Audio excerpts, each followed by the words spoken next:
Aquila, Chapter 10.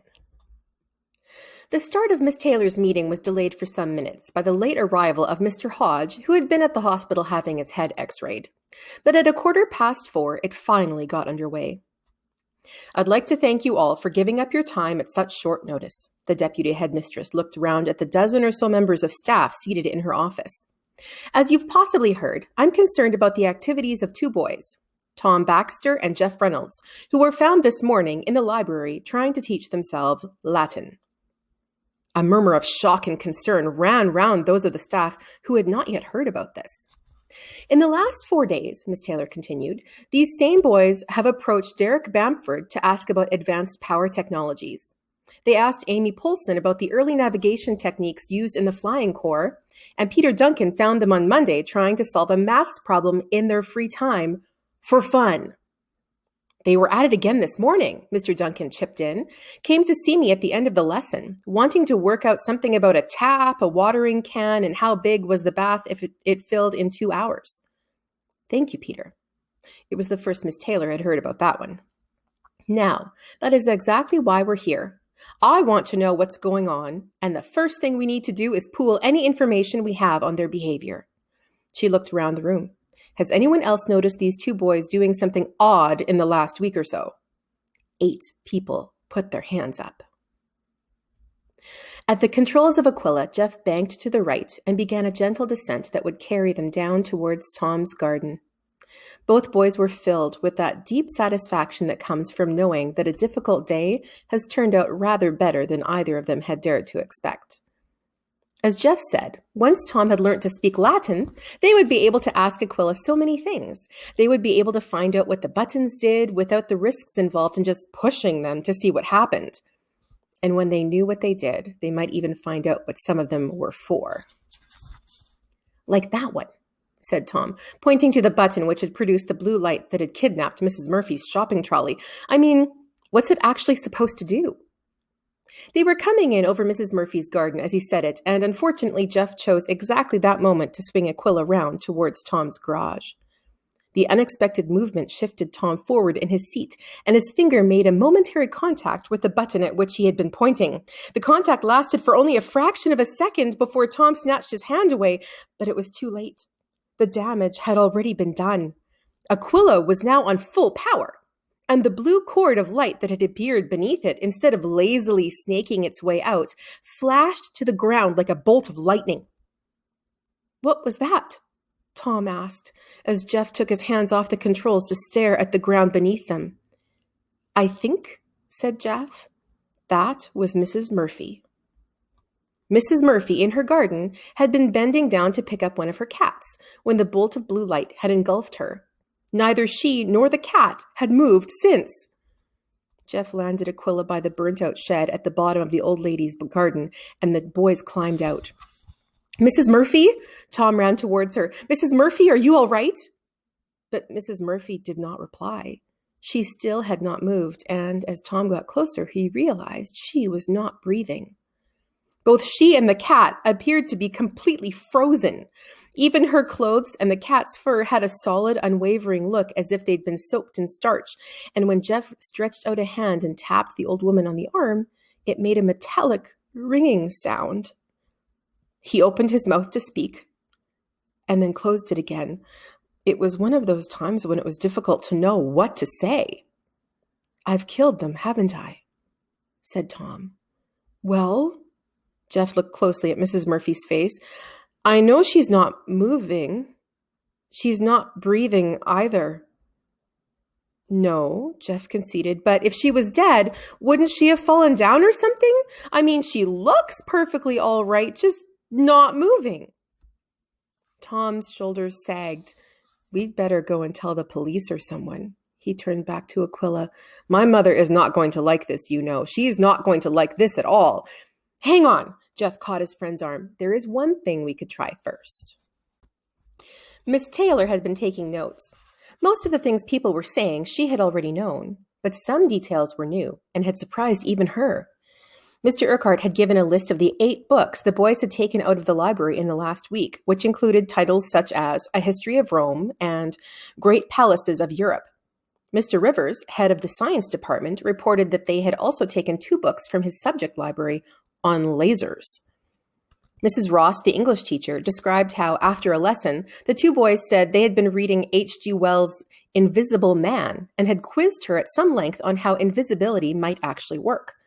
And the oddest revelation in some ways had come from Mr. Weigart, in charge of design technology, who said that the day before he had found the 2 boys in his craft room trying to make a sextant.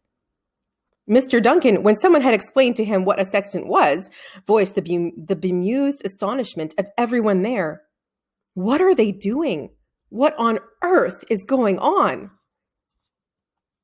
I think I may have the answer to that. Miss Taylor stood up and started passing round a set of photocopies neatly stapled together.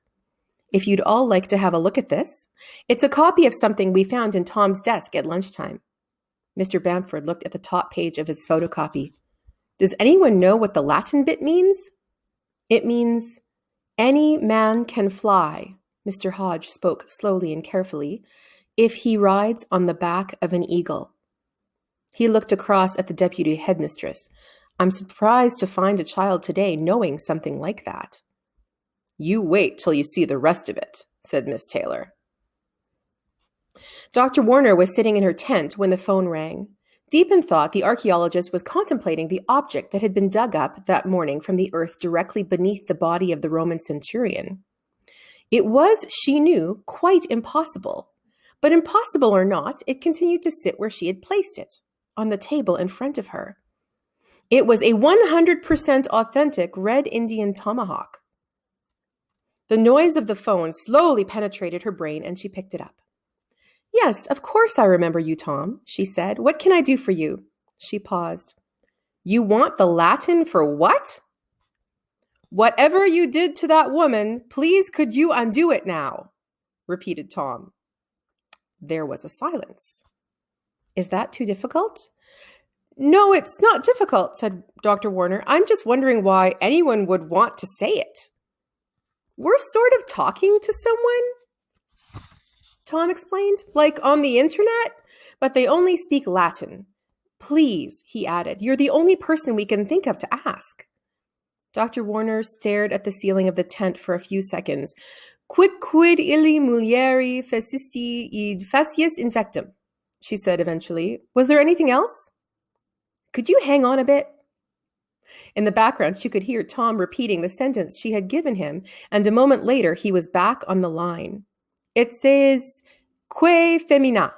What would that mean? It means whoever you've got there wants to know which woman you're talking about, said Dr. Warner. Are you boys in some sort of trouble? No trouble. How can we say the woman in the garden? I think before I do anything else, said Dr. Warner, I really would like to know what's going on. Could we explain some other time? Asked Tom. Only it's a bit urgent. Who are you talking to, and why are they talking in Latin? I don't know, said Tom. They just are. But they must know another language. Why don't you ask them to use it? We can't, you see, said Tom. He broke off. How exactly would we do that? What? How could we tell it to speak English, for instance, said Tom, in Latin? Dr. Warner sighed. Try utere Britannica lingua.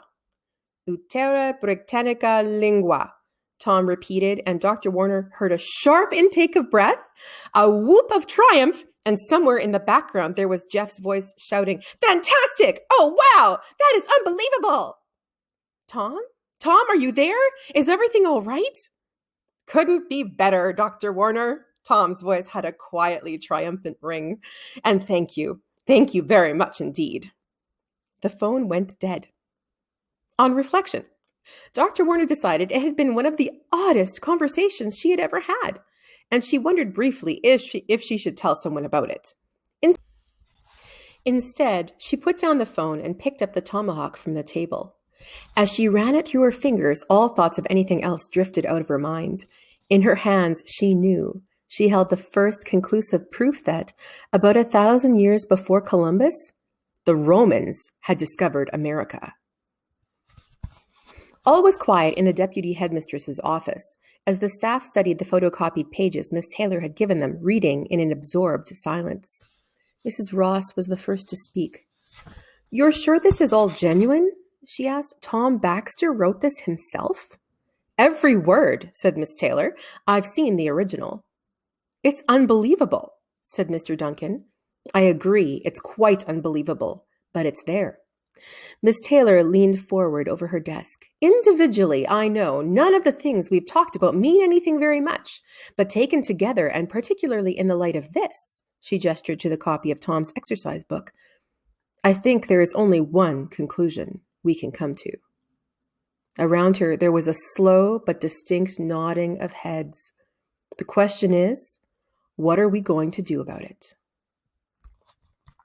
Sitting in Aquila, Tom and Jeff stared at the words hanging in the air in front of them. "What can I do for you?" "I think," said Jeff, "we'd like for you to always use English from now on." "Okay." "No more Latin," said Tom. "Okay." "And the first thing we want to know," Jeff pointed to Mrs. Murphy, "is what you did to her." "Who?" "Mrs. Murphy." Tom pointed more carefully to where Mrs. Murphy stood, frozen in the act of picking up her cat, the woman over there. "Subject held in temporal stasis."